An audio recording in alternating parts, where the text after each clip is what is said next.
between the year 2003 and 2007, and we were all adults, we saw what happened when we were trying to resolve some issues like the Mao and also the rationalization of the civil service. And some people, particularly leaders from the Rift Valley, went around telling their people, Tunamalizwa, we are being finished. Wanasema title ni karatasi. So those things built up, and by 2007, it was an inferno that could not be extinguished. And it's because of ignoring those small statements, innuendos, like what you have seen from Senator Murkomen. So I have decided that I cannot let it go, because I was there in 2007, and I saw what happened in this country. And because of getting some indicators and signals, like that statement, unfortunate statement from Senator Murkomen, it became a bigger issue, and you all know what happened. So coming less than 3 years to the next general election, such a statement from Senator Murkomen has the capacity, has the potential of building some subliminal messages in the minds of what he's calling our people.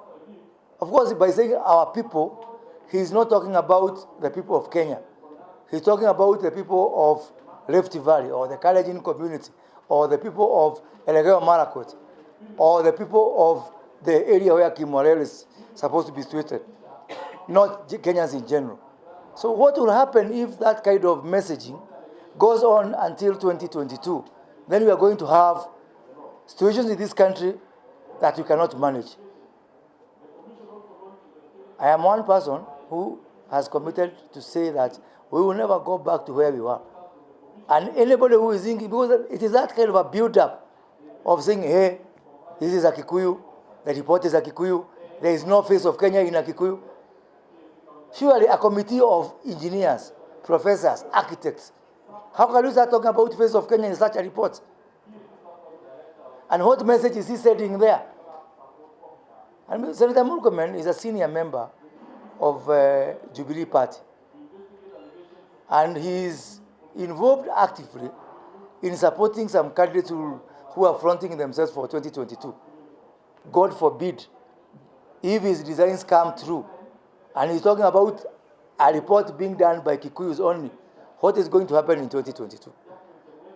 If his designs and in the pursuit of power comes to be. So I want to say that it is his right to be partisan. It is everybody's right, including myself, to be partisan. But I'm just asking Senator Murkomen to step aside from his position as a leader of the majority in the Senate, so that when he talks about our people, then we are left with no doubt about who our people means. So because now, when he says our people, we are confused. Is he talking about people from where he come from, or he's talking about Kenyans, because he is the leader of majority in the Senate? He's not even a Jubilee leader. He is a parliamentary leader. He is the senior most, other than the speaker, in the Senate. So he occupies a very lofty position, a very privileged position that is supposed to uphold the dignity of the office which he occupies. So mine is to say two things. One, we cannot tribalize and ethnicize everything, including reports. And I'm not saying that I agree with the Kimorelo and Arrow reports. I'm just saying that for a leader of majority in the Senate to invoke ethnic persuasions and ethnic angles is a very low moment in this country. And I'm therefore asking that Senator Murkomen steps aside as leader of the majority in the Senate, so that then he can be free to make such statements without confusing Kenyans as to what he means when he says our people. And you know very well, me, I am not in any of those formations. I don't know Kieleweke, Tanga. But me, I will start with the people of this country. And I will not see things being done. I would rather lose everything. There's nowhere in the Bible or in the Constitution that says that I must be in the leadership of this country. I would rather lose my leadership position. I would rather not be in parliament. But I'm not going to close an eye as things which we ignore them today, And tomorrow they grow up in something big, like we saw in this country in 2007. When it comes to this country and the safety of our people, and the long-term peace and security, and the rights of Kenyans to bring up their children. In this country, we only have less than 2,000 elected leaders. In a country of 50 million, I'm happy to join the 50 million. I don't have to be part of the 2,000. But anyone thinking today you are going to chokola maneno, and then we ignore, tomorrow you say something else. What about if Murkomen is in government tomorrow? Don't I have a reason to be afraid? Don't those people, those Kikuyus he's talking about, have a reason to be afraid? I think it's very, very unfortunate. I'll continue calling it up. Anyone, not just Murkomen, any other leader, let us not forget Kenyans, where we've come from. We might be excited in all these years of who is going to be what, and we forget. Because we have that problem of having a short memory.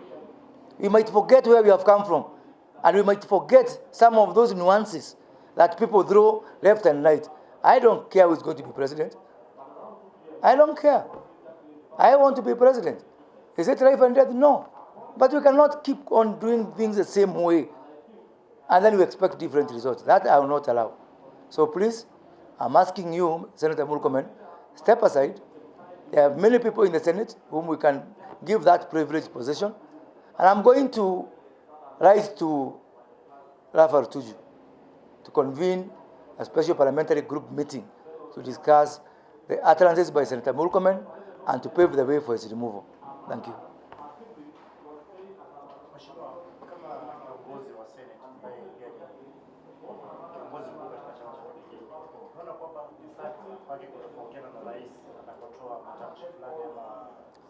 Anaweza kutofautiana na rais, hakuna shida. Tuko katika demokrasia.